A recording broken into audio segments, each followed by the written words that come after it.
Late. First down and 15. Elliott back in there. This one to Cooper. What a catch. Good drive, just not coming away with much. Prescott throws. Cooper barely been involved, and he makes a spin, a move, gets a first down.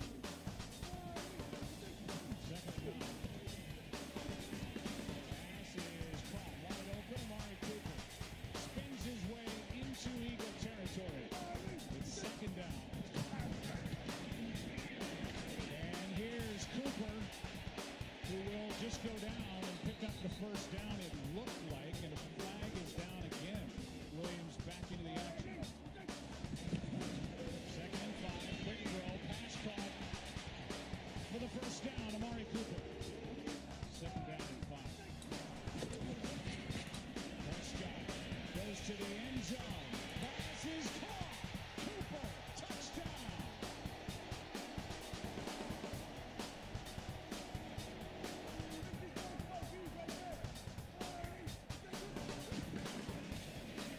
Prescott throws.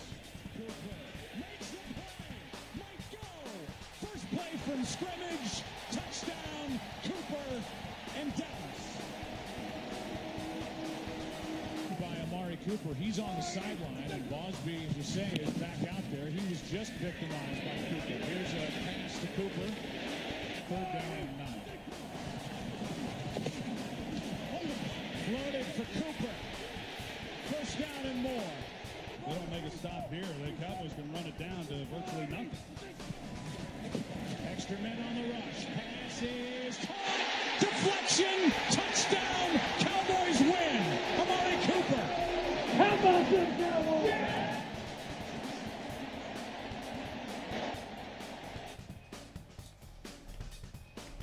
Mic check 2 1 2, bitch. All right, what is up, guys? What is up? It is DDP. Yes, you see the graphic on the screen here announcing the launch of the Dallas Prospect merch store that is exclusive to represent.com. So represent.com/store/the-Dallas-prospect.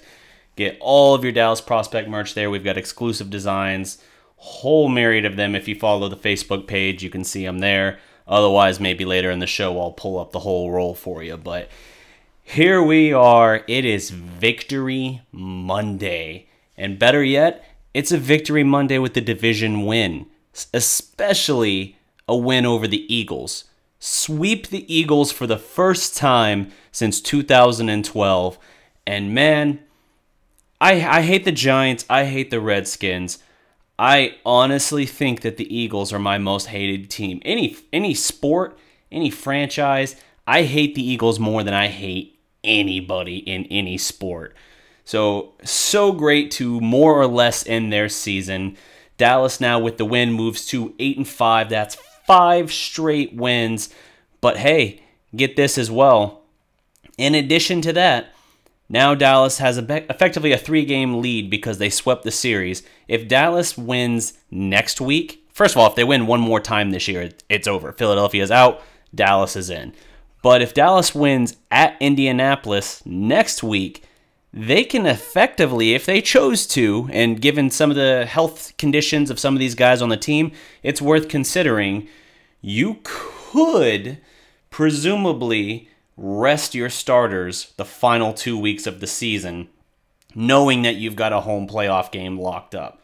Now, again, you can talk about whether or not that's too much of a risk considering what the situation is.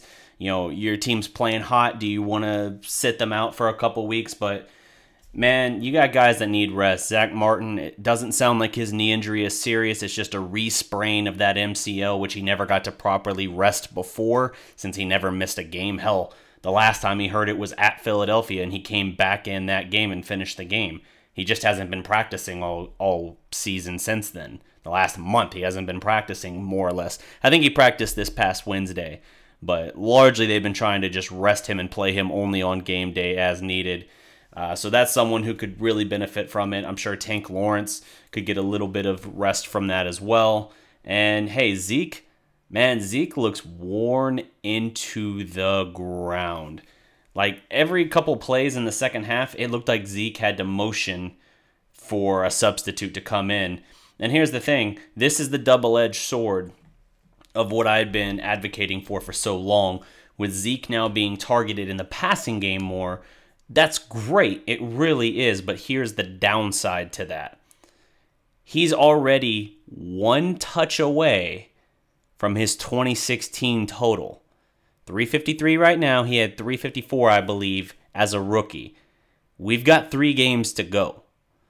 That is a lot of work and stress to put on your lead back.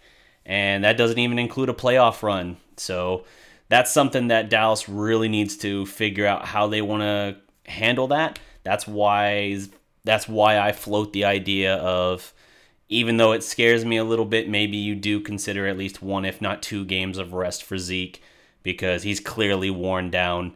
And, I'm amazed he got the play on 4th and 1 in overtime, but we'll get to that in a minute.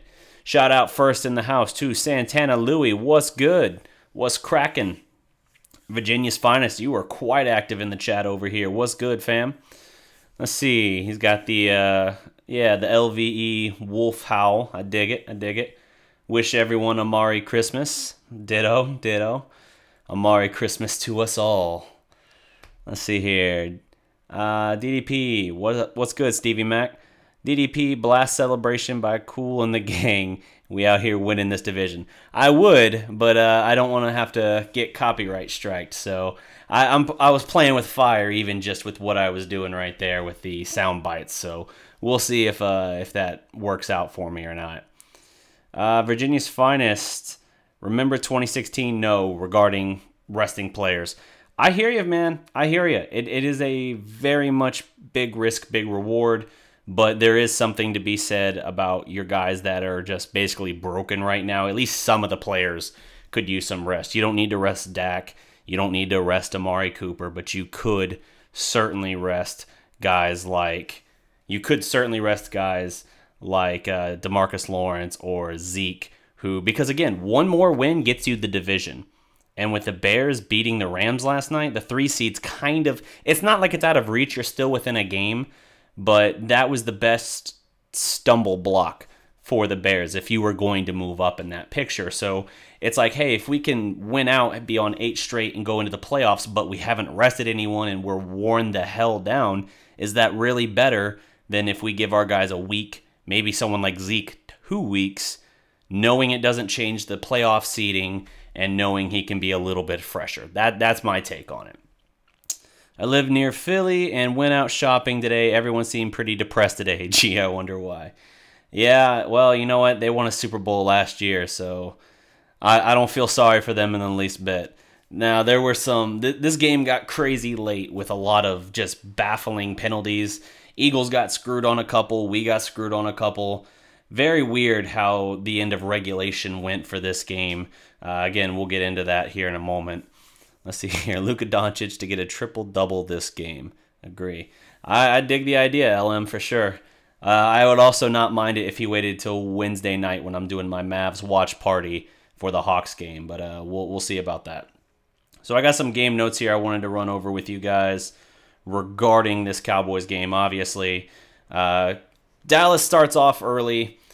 They don't get anything going on. Well, first, the opening kickoff, Jordan Lewis. This is the weirdest play, and this is one of the places I would say Philadelphia kind of got screwed. Maybe you want to say, hey, karma for the Des Bryant catch, non-catch for Dallas, and how the rules screwed us over on what was clearly a catch. Maybe this is karma working the other way, kind of rewarding us back for that, because Jordan Lewis clearly fumbled. On the field, they ruled he didn't fumble, but then they said coming out of the review, no, he did fumble, but... even though it was a swarm of Eagle players right there on the ball, by the way, one of which was, what's his name, Gyare Hill? Whatever, the guy who talked about the Cowboys choking the linebackers. He's who came out with the ball. But the explanation we were given is that even though like 3 Eagle players are there and no Cowboys are there, you couldn't tell exactly which Eagle came out of the out of the pileup with the ball. Why does that matter? Just being honest, why does that matter? You had, clearly it was the Eagles who recovered. Doesn't matter what player, just the team recovered. But because they said they couldn't rule which individual player recovered the ball, it went back to Dallas. That, I mean, right off the bat, that was a baffling call. Dallas dodges a serious bullet because that would have been Eagles' ball at the 18 to start the game. And yeah, that's not good for anybody for sure. Virginia's finest, ADDP. Dallas has the longest winning streak in the NFL this season. Longest active streak in the season. Yes, longest active. Houston had 9 games. That ended yesterday, earlier in the day, and now Dallas is sitting at 5 with the longest active. Yes, they are red hot. And it's red hot in a weird way because they're not blowing anyone out. Again, I'll get to that. But so the Cowboys' first drive doesn't really go anywhere. The second drive, they get down into the red zone. The red zone continues to be the bane of the Cowboys' experience because Dak Prescott, looking for Amari Cooper, does not see number 32 for the Eagles. That dude had a seriously good game for Philadelphia. Dak doesn't see him. Should have led Cooper toward the back pylon, but because he doesn't see the guy coming over, he just tries to hit him, just tries to hit him where he's at instead of really leading him a little more. Eagles defensive back comes in and makes a hell of a play on the ball, gets the interception, and just like that, you get no points into the opening drive. Well, not opening drive, but your first serious drive of the game. For Philadelphia offensively, their first drive was pretty promising. Got a 24-yard run out of their running back, which is like their 3rd or 4th running back this year, it seems like. And other than that, they didn't do a whole lot in the first half. Philadelphia got shut down. I want to say 3 of their 5 possessions in the first half were like 3 and outs. It was like 3 and out, 3 and out, 3 and out. There was a 4-play drive and I think a 5-play drive. That was about it for Philadelphia in the first half. But Dallas couldn't capitalize on anything either, and so they go into the half up 6-0. And man, it's crazy how they handled all that. Virginia's finest. Take it easy, brother. Just want to jump on and say, hey, throw a thumbs up on the stream. Hey, appreciate it, man. Yeah, like you said, if you haven't already, please, by all means, take a moment to like the video. If you haven't already, subscribe to the channel, ring the notification bell. We talk Cowboys and Mavericks, as well as some college football every week. Talk Cowboys and Mavericks multiple times per week. But anyway, so Dallas has a 6-0 lead at half, and it feels like they should be leading like 20-0. So this is one of those moments for Dallas where even though the defense has continued to play at an elite level, the offense is still holding it back a little bit. And Zeke was running the ball well, but that was really all that was working for them. Dak missing a lot of throws, and it got ugly for him in the third quarter. Dak eventually has, we mentioned the first interception into the end zone. Then sitting at basically his own end zone, Dak throws another pick, intercepted at the Dallas 30, returned to the 2-yard line. It's crazy because he has, in this particular instance, Michael Gallup wide the hell open, overthrows him by like 10 yards over his head, hits the safety right in the chest. Safety never even really had to move, and he just gets to trot it down to the 2-yard line. Philadelphia has a 1-play, 2-yard touchdown drive. And just like that, now, I'm getting a little ahead of myself. Brett Maher put Dallas up 9-0 on an insane 62-yard field goal. And that definitely deserves mentioning. The cojones on Dallas to kick that is pretty amazing. And Brett Maher, for his credit, man, not just for his credit. Obviously, he made it, so he gets all the credit in the world. But he cleared that by like 5 or 6 yards. He could have set an NFL record if he had to on that kick. So crazy that he hit that. Longest in franchise history. The previous long was 56, I want to say, held by like 5, 6, 7 guys. A lot of guys had the 56 record. So this is pretty cool for Maher as well. He had missed a 45-yarder earlier in the game. Snuck another one from 28, just barely inside the right upright as well. So Dallas has a 9-6 lead because Philadelphia's kicker misses his first extra point of the year, Elliott. And that puts it in a position where it's just like, okay, we're going to go back and forth. And again, Dallas outgained Philadelphia by an insane margin. Dallas had over 550 yards of offense. And their time of possession was like 45 minutes, and like 45 minutes for Dallas. I mean, it was absurd. You look at it in every conceivable way, and everything except for converting for touchdowns, they were doing. So it was frustrating because then you find yourself tied at 9-all. Dak has another fumble, by the way. He's now leading the NFL. Actually, not now. He was already. Dak leads the NFL in fumbles. This is a problem for him that I've been really vocal about even since his rookie year. Even when we were on the 11-game win streak, I was pointing out, hey, it doesn't hurt his QBR because fumbles don't calculate into like your passing rating and all of that, your passer rating. So it's kind of concealed for him, and he's a little bit shielded from some of that criticism. But now that he's had, 2.5 seasons of it, now it's the point where everyone's like, you're a big dude with big hands. Why are you fumbling all the time? I think he just doesn't have that good feel for pocket security. He doesn't wrap it up with the second arm enough. He's just holding it kind of in his hand, and it gets knocked out, especially in traffic where things get a little bit crazy. So that's where Dak is at in that regard. Three turnovers for Dak. It was largely bad Dak through the first 3.5 quarters. I mean, we got to like the 6-minute mark of the fourth quarter before the Dallas offense and also the Eagle offense just woke the hell up.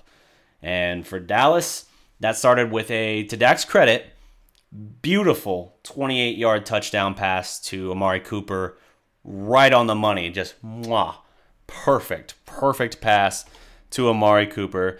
Let's see if I got a nice drop for this. I made a huge mistake. Definitely not that one. Hit the wrong drop.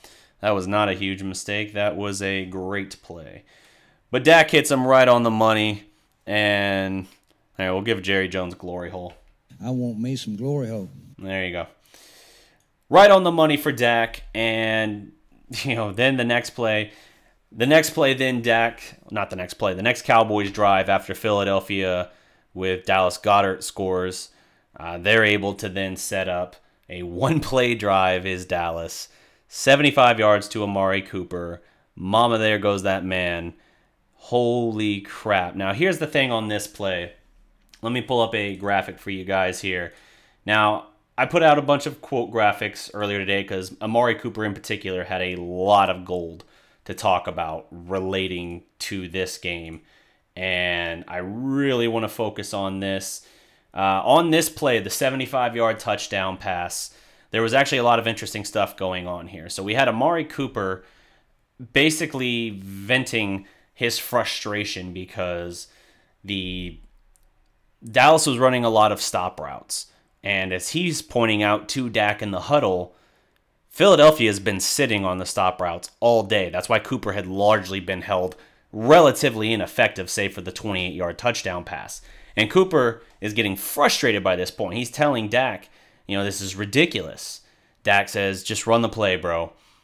And then when they line up and Dak kind of looks over the setup, how the defense is, what front it's presenting, he suddenly kind of sees, Cooper might be right about this.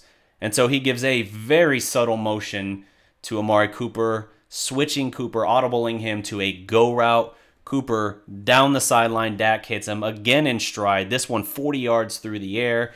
Catch, run, touchdown, 75 yards. Here's Amari Cooper on the play. I shared this earlier, and it's going to bring up first my represent thing. I'll have to fix that animation.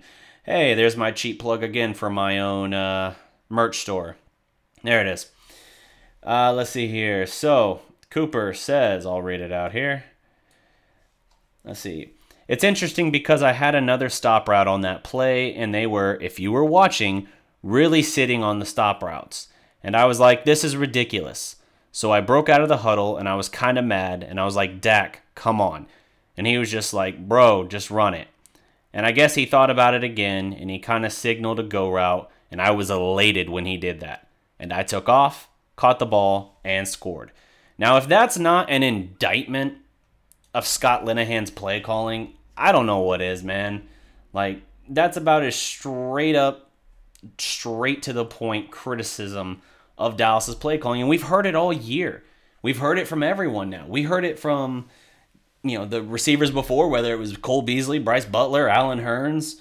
I mean, we heard it from the receivers all season long. And now you got Cooper, who's been here 6 weeks, and he's like, yeah, this is ridiculous. I haven't been here 13 weeks like them, but I've been here 6, and this is ridiculous. So Dak, to his credit, he audibles out of Scott Linehan's play call. They go with the go route for Amari, and Amari takes it to the house, setting Dallas up what looked like to be in good position. And it was after this point where things just went completely crazy. Yeah, I know I'm kind of glossing past the Zeke Elliott penalty for lowering the helmet, which I thought was a little bit of an iffy call. I felt like he kind of got blocked down from the guy tackling him from behind that made the helmet-to-helmet hit happen. But it is what it is. I mean, that's the call that they gave us, so you just kind of got to roll with it. But let's see here. Well, I just pulled this graphic up on stream before I meant to, so I'll just read it out. This is Amari Cooper talking about Dak and his perseverance. I'll read it after I talk about this play. So Dallas has to go with Dallas has to stop Philadelphia, and things get really crazy because right off the bat, you have Dallas Goedert taking like 3 shots to the head, first of all, but going like 75 yards his own right for a touchdown. Just a beastly run. Just trucks Jeff Heath. Xavier Woods takes a big blow to the head from him, like right on the chin. Anthony Brown carries him into the end zone. I felt like someone else had a shot at him and missed too. I mean, just man's work out there. And I do not look forward to having to deal with him for the next several years. But the play's called back because Dallas, Goedert that is called for a pretty weak pass interference, offensive pass interference, I felt. And that felt huge because it's like, okay, that robs Philadelphia of a touchdown. I hate that because as much as I want to beat Philadelphia, I don't want to give them excuses. Now, as it turns out, Philly immediately got a makeup call because the very next play, Randy Gregory gets what should be his second sack of the day. He gets blocked down on the ground by Wentz's legs. He reaches up, wraps him around the back of the knee, and pulls him down. Nothing violent, nothing excessive. The rules expert even comes on, just as he did on the Goedert catch, and says, that's a bad call. That's not the right call. I don't know what they're doing. So Dallas gets screwed over as well, but hey, Philly lost a touchdown on their play. Philadelphia, spurned on by this, goes down, and thanks to a beautiful pass from Carson Wentz to Nelson Aguilar, they get in the end zone again and tie it up. So Dallas drives down. Now, they tried to get into field goal range, and it looked like they were going to get another long attempt from Brett Maher. But the last 2 plays were absolutely catastrophic for Dallas in regulation. You have a super low snap at Dak's shoestrings. Dak has to sit down to his butt just to catch it. And, of course, he's touched down and effectively sacked on the play. And then the next play, the line immediately implodes all around Dak, and Dak is sacked again. So they lose 14 yards on their final 2 plays of the game, regulation that is. We go to overtime. Dallas wins the toss. Long, gritty, grinding drive, including a 4th and 1, where you have Ezekiel Elliott bail Jason Garrett out. Now, I love Jason Garrett showing some cojones on that. I think he is sick of hearing about 4th and 1 in Houston. And if you heard his answer after the game, which I'll touch on, he was snippy as shit about it. He is not happy about that question still coming up. But nevertheless, he goes for it on 4th and 1. This is after Zach Martin's already been lost for the game. Another MCL sprain. They don't think it's long-term damage, so we'll see what happens with him moving forward. Suafila has already been having a bad game. Tyron's been having an awful game. Now, Philadelphia's got a nasty defensive front. And not Martellus. Michael Bennett has just been eating them alive. Same with Fletcher as well. So just really, really tough work for the Dallas offensive line. But 4th and 1, Zeke bails them out. Just barely gets it done. And then you have, of course, the deflected pass. The deflected pass on the slant, which was another call out there by Cooper after the game saying, and this was on the field still, saying, I've been running a lot of slants since I got here. They were ready. basically it just took a fortuitous bounce and I was able to make a play on it, which I love that he had that concentration.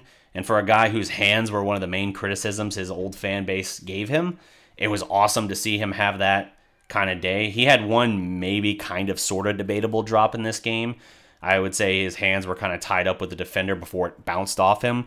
But even still, that would be the only one of that nature he's had at all. And Cooper in this game, here are the stat lines. So Dallas wins the game on that touchdown to Cooper. 32 there, as you see in the thumbnail, jumping up and down beside himself. That's who intercepted Dak on the first interception of the game. Cooper, though, 3 touchdowns. First and only player so far in NFL history to ever have 3 go-ahead touchdowns in the fourth quarter or overtime of a single game. Ridiculous. He goes 3 touchdowns, 10 catches, 217 yards. Holy crap. Dak Prescott, welcome to the record books, Dak. Franchise record for most completions in a game with 42. That's right, ahead of Romo. 42 of 54, damn efficient. 455 yards. 3 touchdowns, 2 picks. Now again, I said it earlier, I would have given Dak's grade up until the 6-minute mark of the fourth quarter. I would have given him an F. I thought he was horrible. He was missing open receivers. 3 turnovers, inexcusable. The Philadelphia Eagles were only in that game because Dak couldn't execute. But you know what? To his credit, when the game was on the line and it was time to win, he put it together. 3 times. Like I said, that 28-yarder in particular to Cooper that got it going, picture perfect pass. And then of course he has the he calls the audible then for Cooper on the 75-yard catch and run, and then he throws the winner in overtime. Even though it's deflected, I don't think that's on Dak. I felt like he put it pretty much where it needed to be. Defender gets a hand on it, and I feel like the play call is the problem maybe there, and then Cooper just made it not matter. So Zeke also goes over 100 rushing and 70, I think, receiving. 193 total yards on the day for Zeke. The new triplets, the new era triplets were in full effect and at top form in this game, and it was phenomenal. Now, here are some kind of interesting, crazy stats for you as well. Let me pull up some of these.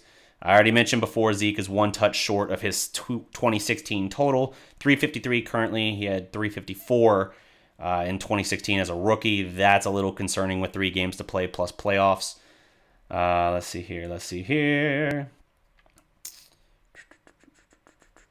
By the way, I wrote a new article today for Dallas Sports Fanatic if you want to check that out. It talks about how the Amari Cooper trade not only saved the Cowboys' season, it made them instant contenders. Check that out as well. That is on DallasSportsFanatic.com as well as the DallasProspect.com. It cross-posted later in the afternoon. Let's see here. So the Cowboys, as I mentioned before, can clinch the NFC East with a win next week or any point. They win another game this year, Philly's done. Or if Philly loses another game this year, they're done. Here's something of interest for Dak. Dak is 8-2 in his career in games in November and December when playing on the road. His career record in the second half of the season has also improved to 15-6. Not bad. There's a lot of good and a lot of bad with Dak. It's really hard to quantify what he is. Tyron Crawford had an amazing game. He forced the fumble on Wentz. Really, really big play there. Here's another quote from Amari Cooper. I didn't make a graphic for this one. Actually, let me read the quote on screen first so I can take it off screen. It's been up here a while. Dak is a really resilient player. He doesn't let anything affect him. He goes out there. He plays the next play. He's always believing and having faith that we can overcome anything. That's what you need from your quarterback. Amari Cooper loves Dak Prescott. The fact that they've only played together 6 weeks, not an off season, not a training camp, nothing, they have chemistry. Dak and Dez simply did not. And I don't know. I mean, it kind of smashes that narrative that Dak's just not a good quarterback for any wide receiver because Cooper, was with Darreck Carr before, and aside from those first 2 seasons, he was largely doing nothing. Amari Cooper's stats have greatly flipped since coming to Dallas, and I'll get on that one in a moment. Let's see here.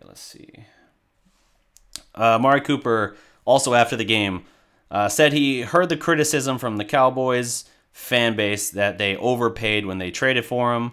Says, with social media, you hear everything, but I know what I'm worth. I know that I can play football, so it didn't really bother me. Interesting quote there as well. Dak Prescott is now tied with Jared Goff and Ryan Fitzpatrick for the NFC lead for 40-yard plus touchdown passes with 5 on the season. It's one of those really interesting stats that you might not guess. Let's see.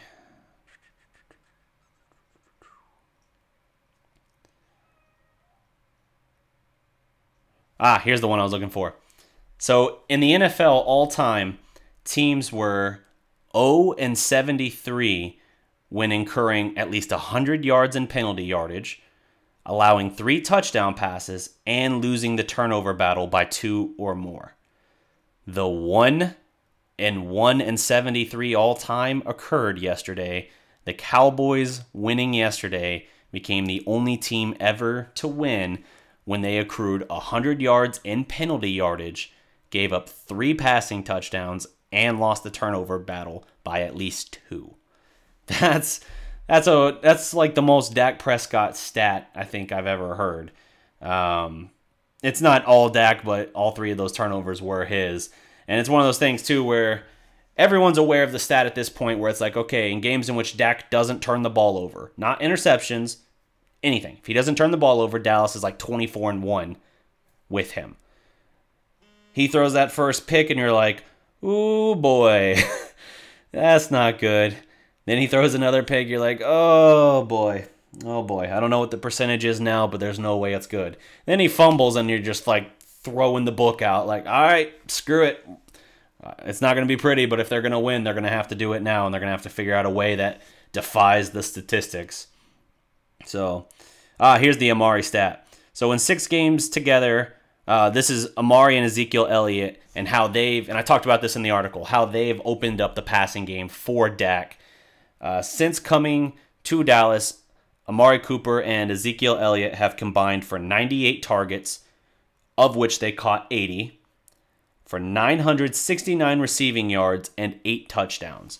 Amari Cooper, since coming to Dallas specifically, is tied for, I think, 7th in the league in terms of total receptions, first in touchdowns, and first in receiving yards since coming to Dallas. And again, that's with the narrative supposedly being that Dak can't throw. Like, he's not consistent, I'll give you that. He had an ugly 3.5 quarters, but when the game was on the line, that dude's got some kind of gene to just make it happen. As Guitar Slinging Zombie Killer says, was that who said that? Oh, nope, sorry, that was Stevie Mac. Stevie Mac 23 who had that quote, live by the Dak, die by the Dak. That's absolutely what this was. Here's another fun stat for you. I mentioned Dak had 455 passing yards earlier. Romo was 0-5 when he threw for 400 plus. Dak is now 1-0. Just because weird stats. Dak Prescott fumbled with 2:14 left in the third quarter. It was his 3rd turnover of the game. After that, he completed 17 of 20 passes for 234 yards and 3 touchdowns. That's what I'm saying. When it gets down to winning time, Dak Prescott does have a knack for it. And there was a micro stretch in there where I felt like it was starting to maybe turn away from that. I pointed to Carolina the first week, his fumble that ended the game. I pointed to Washington, the fumble that was returned for a touchdown basically in the end zone already, that put them down 10. Although he did rally and got them to the point where they could have won, it felt like that was a turning of the tide where I was starting to see, all right, there's starting to be a lot of these instances where it's going away from him now. And to his credit, he's put together another couple incredible performances that have just completely reshaped this Cowboys team. Not only not only is he playing better, he's now averaging like 276 passing yards a game since Amari Cooper came over. That's up from 202 before Amari Cooper. So, hey, Cowboys front office, for your initial claim that they didn't need a number one receiver, they just needed possession receivers. Yeah, sit down and shut up. At least they had the sense to admit they were wrong. I felt like they could have gotten Cooper maybe for a second and like a fourth, but they made the pick they made. Their plan next year in the draft was going to be receiver anyway. And hey, with the way that they're winning, before yesterday's game, if the draft was yesterday instead of the Philly game, it would have been pick number 23 they sent to Oakland, and Amari's well worth that. And now with the win, they're just continuing to push that up the ladder. So, well worth it, man. And hey, speaking of winning the Amari Cooper trade, let's not forget and let's not let people off the hook for all the criticism. You could have gotten Demaryius Thomas for a fourth. You could have gotten Golden Tate for a third. Well, you know what? I've already laid out all the reasons Amari Cooper has torn it up for Dallas. You want to know what Golden Tate got Philly yesterday? 7 yards. Let me flip it this way so it looks right to you, or maybe 7 yards. That is what Golden Tate contributed yesterday. Didn't contribute much of anything in the last matchup with Dallas either. He torched the hell out of us with Detroit earlier this year. Then Philly, almost based on that alone, picked him up thinking like, yep, Cowboy killer. Knew it. He's always been that in his career. And he did nothing. So yes, could have gotten Golden Tate for a third. Kiss my ass, we got Amari for a first, and it was worth it. What's up, Tavion? What's good? Dak needs to work with Gallup on goal routes. Yes, he does, and Dak has not found good chemistry lately with Michael Gallup, but hey, on at least the second play, not the one where he overthrew him 10 yards over his head. That was just all Dak, and that was abysmal. The last time he targeted Gallup deep, my initial reaction, probably like everyone else, was, oh man, how do you miss that? He was wide open. Then you see the replay, Gallup quit on the route. At the top of the route, you see Gallup almost completely let up. Then he notices the ball is in the air. Then he tries to sprint again, and he doesn't get there in time. Gallup quit on the route. Now, you can say that because Dak has missed him a few times in recent weeks, that his faith is a little bit shaken in Dak. But, dude, you're a rookie. This guy, like it or not, is probably the franchise quarterback moving forward. Again, the plan the last 2 weeks has been said that, okay, in this offseason, Cooper and Dak are both getting extended. We'll see what happens with Garrett. Jerry is still playing that very close to the vest, but we'll see how that shapes up.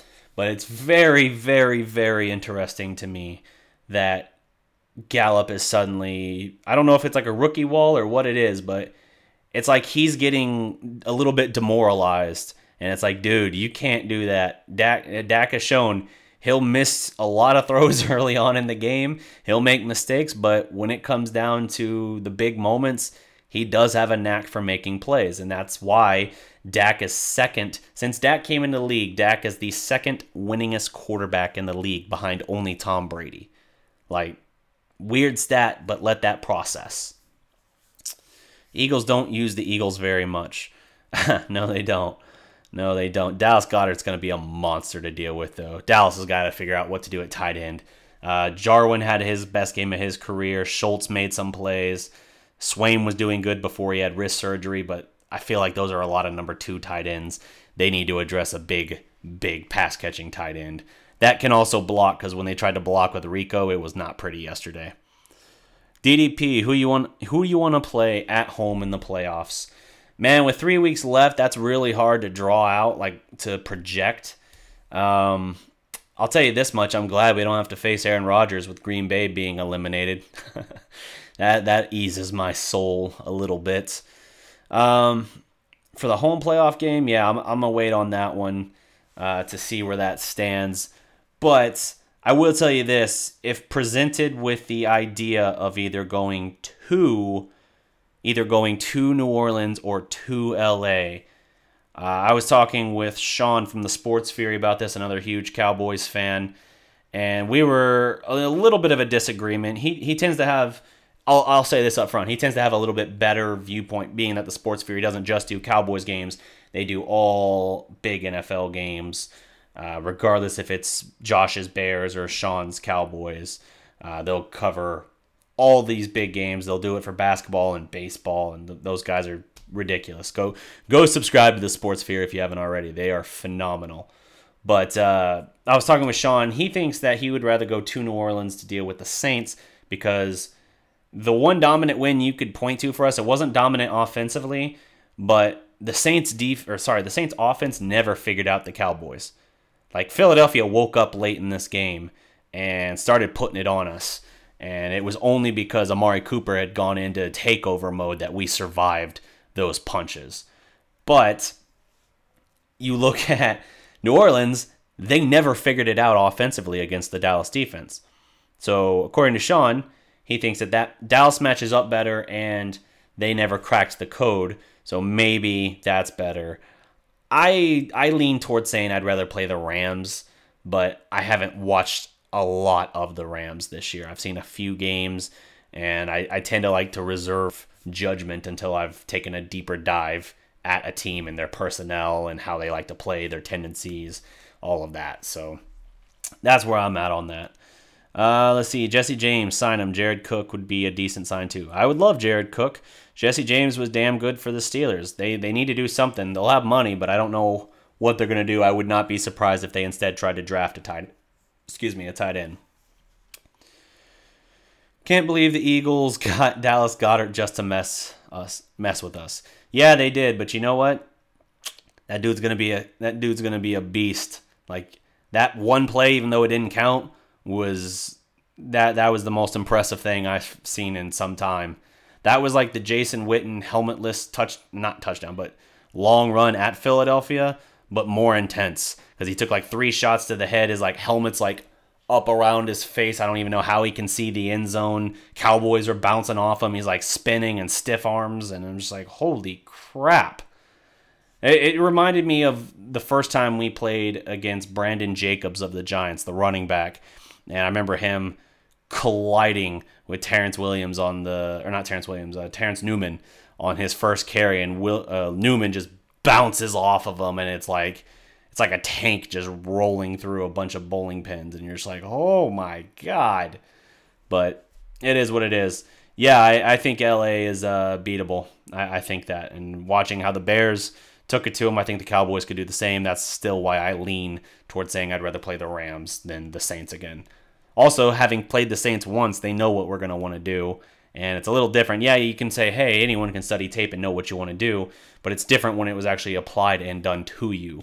The Cowboys, I felt like they already threw out a lot of their best schematic approaches as far as what they want to do to the Saints. And now you wouldn't have as much in the bag, so to speak, as far as what you could break out to try and catch them off guard or keep them off their balance. Whereas the Rams, you haven't had to do that yet. There is more fans in New Orleans than LA. Yeah, the Superdome is never an easy place to win, and I don't like the idea of going there in the playoffs at all. But we might have to do that if it gets to it. I mean, let's not cross the bridge. Dallas is a 0.9% chance of making the playoffs now. But let's not put the cart before the horse.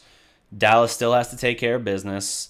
Whether they win this week at Indianapolis, who, by the way, just ended the Texans' 9-game winning streak, which is insane. They're good. The Colts are good. Now, they're an AFC opponent, but I would like to take care of business, win this week, and then know that with guys like Zeke and DeMarcus Lawrence and Zach Martin, that I could rest guys like that. That I could just say, hey, take a week or two because it's not going to change the playoff seeding. We've already clinched. Really no chance of moving up in the picture anyway. We'll keep Dak and we'll keep some of these guys going, but we need to give some of these guys some rest. Mavericks won 101-76. I see Zaron's message there. That's cool, man. I got the game recorded, so I'm going to check that out either after this show. Probably start it after this show and then finish it up in the morning. But, yeah, I will be very up to par on that before the event Wednesday night. So let me run just a smidge more selfish promotion. Again, check out the new Dallas Prospect merch store at represent.com/store/the Dallas Prospect. The link is in the description of this video. We have all kinds of great new merchandise. I can actually pull up some of that here now. Guys, if you got questions in the comments, hit me up with them. Let me know what your questions are. I've kind of run through the bulk of the stats and things of note I wanted to talk about, but if you guys got questions, I've certainly got a little bit more time that I can chat with you about it. As I'm pulling up the merch store for you right here.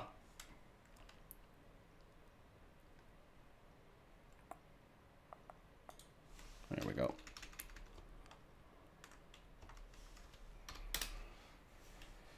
Let's see.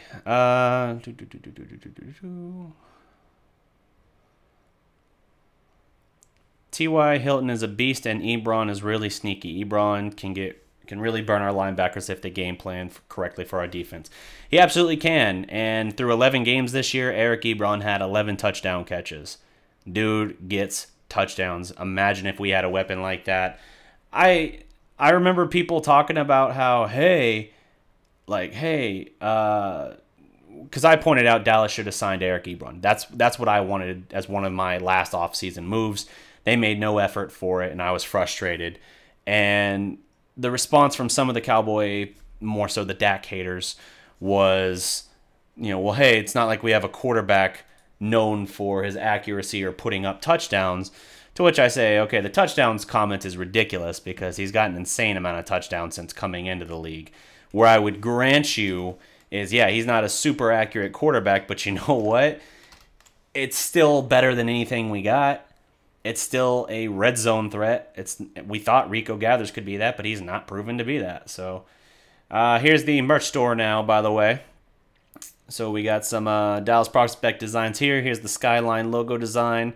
We got all kinds of colors and styles here. We got the, I don't even know what you call these. We got the shirts for the ladies as well. The borderline blouse, tank top. Some of them are called like boyfriend tee or something. To me, a t-shirt is a t-shirt or it's a tank top or something like that. But yeah, Luka Legend for you Mav fans. We got that. Again, these are all available in multiple colors. Luka Legend again. Strike back. Here's just the Mike logo. Let me check out this right here for you. Show you some of the colors. Let me see. And of course, we've got more products. You know that we do. Come on. Yes, sir. Let's see. Do people in New Orleans support Dallas or the Saints? Hard to say. They're going to support the Saints more. There's going to be a higher concentration of Cowboy fans, but not the same. My mouse is dying. There we go. Yeah, so we got different color schemes on each of these shirts here as well. Let me find one that I know has... There's several of these that I have like whatever color you would want. Yeah. There's the tagline, every legend was once a prospect. Got that in all kinds of colors, whether you want pink, red, blue, whatever. These are easy ways to support the Dallas Prospect if you would like to. New designs are rolling out every week, and we're going to keep doing this. So yes, shameless plug over... Bring the screen back over here. There we are. Oh, there's the thing one more time, apparently. I keep forgetting to turn off the animation when it first clicks back to me. There we are. Alright, so if you guys haven't already, take a moment, please. Like the video, subscribe, ring the notification bell if you want to stay up to date and in tune with everything we got rolling out. We're going to have a lot more great content for you in the future. Just hang on, but 2 game breakers, and Dak has shown he can make the clutch plays late. So you basically got like 2.5 guys who, even when the whole of it's not working, they can bail you out. Amari Cooper, 180 yards and, 2 touchdowns? 180 yards and 2 touchdowns against the Redskins.